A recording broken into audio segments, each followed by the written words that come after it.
welcome to another episode of Seafood Café, hosted by We Agrio. This is an open and free space where we interview and meet new people who have an interest in art, in diversity and community. We're really excited to have somebody in the studio today.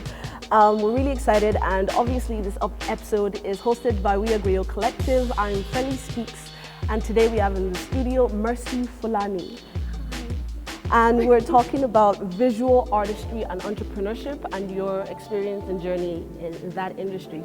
I find visual artistry quite an interesting arena because I know so little about it, and I like to explore it a little bit more, as well as for myself, We Agrio, and for other people out there.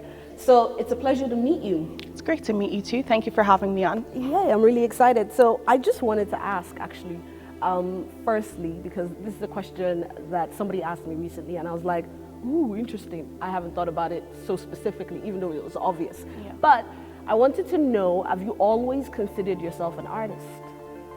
Ooh, always, I would say no, but almost at the same time I would say yes, because since I was young, I've just always been the arty kid. Like, they've just always known me. Mercy with a pencil, Mercy with a paintbrush. Like, I've just always had that in me. So in a sense, yes, but in terms of chasing it like professionally, only over the past few years, definitely. Interesting. Yeah. Okay. So when did you decide to begin exploring it as a profession? As a profession, that would definitely be, I'll say my first year of college. Like, even choosing to pursue the arts as a degree was something, I'll say. You studied that as a degree? Yes. Oh my God. In an African household. That's why, oh my God, I was like, yes. You studied art as a degree? Yes. What specifically did you study? I did multimedia for my undergrad, and when I tell you, I was nervous about bringing it to my parents, because, you know, it's a thing within the community where it's like, you gotta chase something practical. So, you know, business, engineer, lawyer. So I was considering all these in my last few years of secondary school, and because art had always been with me, I was like, I know it probably makes sense to be more practical, but I don't want to. Like, I want to chase my passion, because I don't want to spend my life doing something that I won't enjoy in the long run. So just since choosing my college course, I was like, yes, this is going to be me. Interesting that you mentioned that you didn't feel like art was something that was practical. Mm-hmm. And so how did you go about picking multimedia? And was multimedia a form of kind of framing it in a practical sense for you, or? See, in choosing multimedia, even then, I felt like multimedia would give me more of it gave me a few avenues to sort of go down, because that didn't restrict me to just one type of art. That's really important, actually. One thing I learned, because when I was younger, growing up, being an artist meant, you know, you drew, you painted, you did, like, that was the avenue. But growing up, you learn that there's different avenues to art. Like, it's not just about the paintbrushes and pencils, you know, you have the digital art, you even have art forms like what you do, the poetry, playwriting, you have music, even in itself is a form of art. So I learned that when I was growing up. I was like, it's not just one way. So by me thinking before that it wasn't practical, that was actually to my lack of knowledge and understanding about the true meaning of art, you know. Yeah. So. Oh God, wow. I'm actually slightly fascinated, because, like, I can kind of relate in terms of, like, trying to find a practical sense to approach art. Yeah. Because for me, I remember, like, I went about it in I'm good at poetry, let me think about it in a business way, you know? Yeah. Especially when you try and think about art or your artistry in terms of entrepreneurship, you think about, okay, how can I make this practical? And I resonated a lot when you said practicals. I was like, because my postgrad was in communication studies and public relations, and it was my way of, like, okay, make this make sense, make this frame of artistry make sense in the grand scheme of things, and how I actually pursue it. And I love that. So that you did your undergrad in multimedia. Did you do a postgrad after that? I did indeed. part of it was obviously my parents again encouraging me. They're like, you know, need to develop it more, you know, get into a specific type of field, so to speak. I took a year out actually before I did my undergrad, because straight after my undergrad, I was like, I wanted to hop into digital marketing again, just to give me something more practical to fall back on. Because it stayed with me. Yeah. I was so nervous. I was like, what if I start this and I just fail? And like what I've been chasing, like what I've been kind of trying to build up until this moment has almost been for nothing, you know? So I took the year out. I was like, do I want to go down this road of, yes, I'll study this, so at least I have like a sort of safety net to fall back on. Yeah. But in the end, I went with my heart again. I did digital media and I pursued that again. I just really immersed myself in the digital world. That did have an aspect of marketing, but again, it focused on just digital exploration and the digital art. So I did that for me. Amazing. Yeah. So what was that journey of going from paintbrush to digital artistry? That's interesting for me because, again, I'm constantly fascinated by things I cannot do. I cannot draw for anything. Like, you really couldn't pay me to draw, like stickmen for days. Even stickmen? Stickmen for days. They're wonky still. Like, you know, like straight stickmen, you need like proper rulers. but tell me about this journey going from paintbrush to digital media and digital artistry. And also how you identify now as an artist. So would you call yourself an illustrator, a digital illustrator? What is that journey like? I won't say it was completely seamless because, you know, as much as I was tech savvy growing up as well, you know, it was kind of like, okay, there's a certain way I can do stuff when I have my pencil in my hand. There's a certain way I envision stuff and I can put it down. But in terms of digitizing it, I was like, how do I make it flow the same? Like I want to showcase the same level of skill on paper, on people's screens as well. Yeah. So it was just a thing of just constant practice and obviously playing with different programs. That's one thing I just encourage every artist. Just because everybody's using Adobe doesn't mean Adobe's going to be where your Adobe's going to be where your strength lies. You know, there is a vast majority of, you know, even open source software that people can use. So I just found myself playing around with a lot of different software till I found what worked for me. And actually, yes, I am an Adobe girl. Sorry, I know I said that, but I love Adobe. So this doesn't mean anything to me. I have no idea what they do with Adobe. Oh, my bad. It's just give me some explore this avenue for me, please. Adobe is basically a digital designer's. It's like a digital designer's planet, I'll say. It's fun. Well, I feel like it would be more fun for people if they didn't have to pay so much for it, Adobe. But it's a great platform. I love it. I've always used it throughout my courses as well. So it's just something I've grown more familiar and comfortable with. So that would be my favorite platform. Interesting that you mentioned if it wasn't too expensive. Like, again, it's hilarious. But I was actually thinking about it in terms of like resources that helped you develop your artistry and was before you could afford Adobe. Teardrop. What ways did you develop your artistry in the beginning? What were your earliest influences that you played with? In the beginning, there's a lot of open source ones. There is Sketch. I was lucky in the college courses I did, in the uni courses I did, because most places they had Adobe's Creative Clouds installed. So, you know, you'd have that freedom in college. But before I discovered, you know, I didn't want to get the Creative Cloud myself for ages because I was like, it's in uni, why would I need it at home? That was when I was still scared to like fully immerse myself in my creativity. So I was like, nah. So I was just like playing around with the things at home, free trials. I was hopping from software to software. This free trial ends, I'm looking for another app. Okay. So you were hungry and gathering your resources. I was app hopping. I was everywhere, but it was good because it like opened my eyes to like different interfaces. I could explore different things, and as I kind of said earlier, I could see what worked for me as an artist and what I was most comfortable using and producing stuff with. So it was great. It was great. Awesome. What aspects of your digital illustration are you currently exploring? What's exciting you at the moment?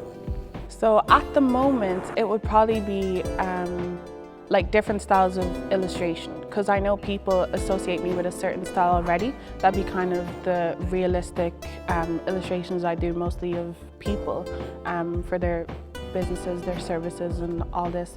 But I'm learning new ways to kind of to make it different, to stand out more. I do grab influences from different places, but as an artist, you can be influenced by other artists. Fine, perfect, but something has to make you stand out. Like when people see it, they should be like, oh, I know that's so and so's work. Exactly, yeah. That's MFula's style. Or like even in your style of art, it'd be like, oh, that's Felly Speak style. You know, they just know you for that kind of signature thing that you do. So I'm exploring that, particularly with the illustrations. I'm like taking different parts from the realistic kind of visuals, and then I'm playing with more simple, cartoony stuff. Okay. That's one thing I've learned about myself recently. I'm somewhat of a perfectionist, and when it comes to details, I'm like, okay, it has to look like this, so a big thing for me recently is learning to simplify my work more, because simplicity works a lot these days, and it's something that I just feel like I need to get into more, so I'm working on that. Interesting. Yeah. Why do you think there's a need for simplicity in your work? What does that say about your style? In terms of MFula style, I would say partly yes and partly no, because me as an artist and me as an individual, I love simplicity. Like people ask me stuff, I'm like, simplicity is key. I just love it, because the most simple thing can leave such a lasting impression, you know. And when it comes to businesses these days, especially, considering what I've learned before in my course, I was going to say curses, in my courses, yeah. And what I've seen myself, in the way the digital age is going now, simplicity, it sells. Like, you know, a lot of people don't want to do too much, but you do just enough to get people's attention. And that's not to say like what I have been doing in the past, you know, isn't good or it's outdated. It's just, as an artist, you have to make sure you're with the times. Like, you're changing as the digital world changes, because it changes so fast. It seems like it changes. Does it feel like a constant trying to keep up with something, or are you carving a section where it's like, keep up with me? Like, what does that feel like? I'd say it's a thing of mostly me chasing it, but on one hand, I'm trying to be like, yes, I can turn this around and make people be like, okay, this direction that she's going in, that's something definitely worth exploring. I say so because, you know, because I would class myself as a digital artist, meaning I can do a lot of different things. Like I don't just do logos. There's a wide range of things that I do. So it would be like, I need to keep up with what the latest graphic designers are doing, what the latest web designers are doing, how people like to advertise, what platforms people are using, what influences people nowadays. Like, for example, if I'm doing something for a business where their target audience is children, what draws children's attentions? You could use Roblox easily. They are obsessed with that app. And even on YouTube, they'll get off the game. I say it because I've actually seen it. My siblings are obsessed. So they get off the game on their tablets and they look up Roblox on YouTube.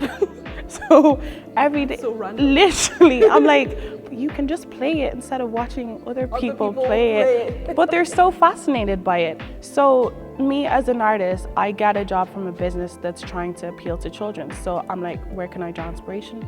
I can get it from Roblox easily. So I have to be able to be in the know of what's happening now for different audiences, you know, so I can expand, like, basically.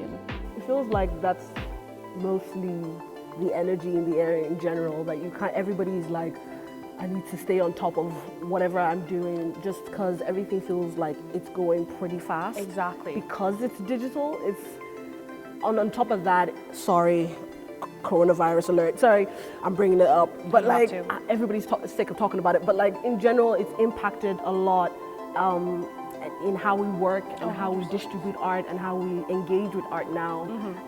So I wanted to ask you, actually, how has that influenced your artistry, the whole, you know, being at home and working from home more, and how has that impacted your entrepreneurship? Yeah, I'm just curious about that. For me, working from home over the past, what has it been now? Over a year. Gosh, it feels like it's been way longer. It's been, because of what I do, it hasn't been massively difficult, but it would definitely have helped me if I had had the opportunity to be able to be out more. More so because it would have benefited me to be able to, you know, network more, get my name out there more, because what I've been thriving off is, you know, recommendations from friends, word of mouth, or, you know, I'm posting and maybe people see me pop up on my story, a friend's story, and they're like, oh, I kind of like what she does. I might go on her page, like, you know, what's she doing? What else is she doing? So just in that, I feel like it has had its times where, you know, it's made it difficult, but I feel like this time, COVID, like the lockdown, worldwide, everything, whatever, COVID, the panini, the pancetta, whatever it is. That's a new one. You haven't heard that one? The pancetta. Okay, I try.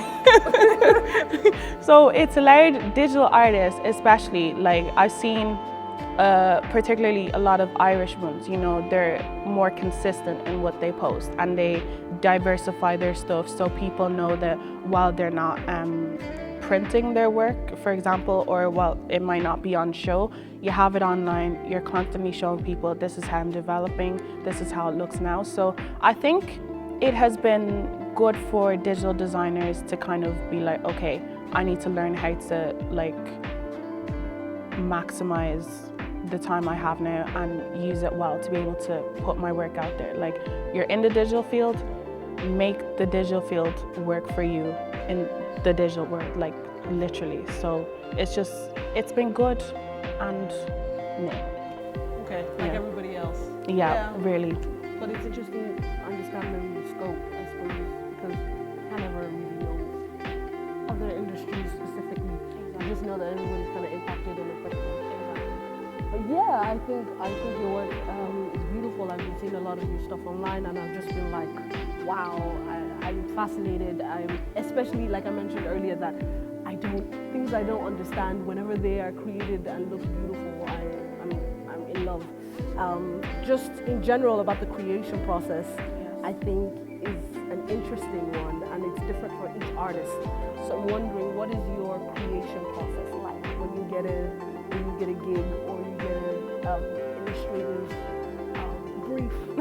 Did you see how I caught that? That's fancy. I like that. Thank you. You get an illustrative brief. What is your usual process? Do you, because I'm the kind of artist that I like to pick different influences and sources, 100%. Even if it's not going to go into the piece of poetry. It might be that I like the tone in that person's voice when they were performing, so I want to replicate that. So I'm wondering, what does your process look like? Well, it kind of varies, because I would have some clients that come to me and they have like a direct vision and they're like, this is what I want, but I need you to bring it to life. Like, that's a phrase people love to use with me, and I love to kind of use it in return. I'm an artist that brings people's visions to life, because they come to me and they're like, this is my basic idea, but I need you to give it the whatever you do. Yeah, I need you to sprinkle. Oh my God. need me to add that little the little pizzazz, the little flavor. So, you know, you have projects like that, and then other clients would come to me and they're like, I have a name, but that's it. That's all I got. So they sort of give me creative freedom over it. And I love that for the most part, because like I'd require from them, like a question I'd usually ask is, what do you want people to think when they look at your logo? Like, what do you want people to feel? So if they give me like a few descriptive words, if they're feeling a color, they might throw it in. So as you said, like I take inspiration from different places, as you would as well. So depending on what I feel, like when I get the description from them, in some cases ideas would come to me straight away. So I'd go straight to my sketchbook. Oh my goodness. Girl. My sketchbook is possibly the messiest book This is like every artist you will ever see in your life. And I feel like if other people would open my sketchbook and look at it, they would be like, what is that? But it's a thing of like when I'm drafting for people, when I put it in my sketchbook, I don't, because I know I'm gonna digitize it, I just put down what I need to put down in my sketchbook, because that's me, like, that's where I can vomit my ideas, you know, and just get everything out. So by putting them in front of me physically with my pencil, I can kind of piece stuff together, see what works with something, see what doesn't work. And then when it comes time to digitize it and when I can put it all together, like it's one of the most satisfying feelings. You know, you've drawn it, but then you digitize it and it just all comes together and it falls into place, and it's like it just makes me feel happy and warm inside. So it's just one of those things. The drafting process, it's just like, it's just that period of creativity where you can just kind of let everything come out. So it's definitely an enjoyable one. I love it. I love that. What has the general reception been to your visual artistry and your digital illustration? Oh gosh. Since you've been an entrepreneur? I have been definitely really surprised by the support, because I've only officially started it March of last year, because my friends had said, Mercy, get off your behind and start this thing. And I was like, but guys, they said no. They said stop. They said, you have a gift, like use it, get it out there, grow with it. So since then, you know, it's been the constant support and the pushing, and with that I've been able to develop my skills, and I've definitely seen a difference. So and then with their support, you know, I get more clients and they're like, oh, she does this. My referrals from my friends have got me, not even just friends, clients even, that have been so happy with my work, has brought me to places I never thought I would get to as like 1 year as a digital designer. So it's definitely been amazing. A lot of stuff I've done so far I definitely did not see coming, so it's been great. Oh, awesome. So one last question before we release you. It's been such a pleasure having this chat with you, but I'd love to ask you one last thing. What would you say to other up-and-coming digital designers, or just other artists that don't know they're artists yet, other paintbrush holders that haven't discovered this world yet? What would you advise them? To be honest, and Nike, don't sue me for this, but just do it.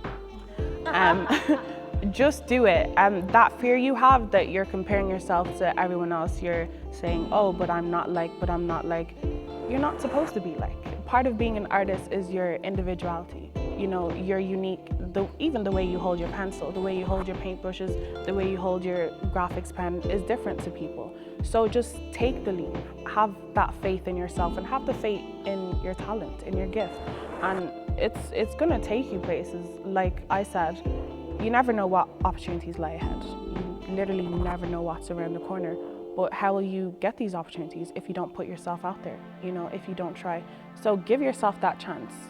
Let your talent speak for you. So, and it'll take you places. Like, look at us. Yes. Look at us. Like Mercy said, let your talent speak for you. I love that. Thank you for the nugget of wisdom. It's been the See-Through Cafe. Thank you for joining us. And as you know, it's been hosted by the We Are Griot Collective, and I have been Feli Sweets.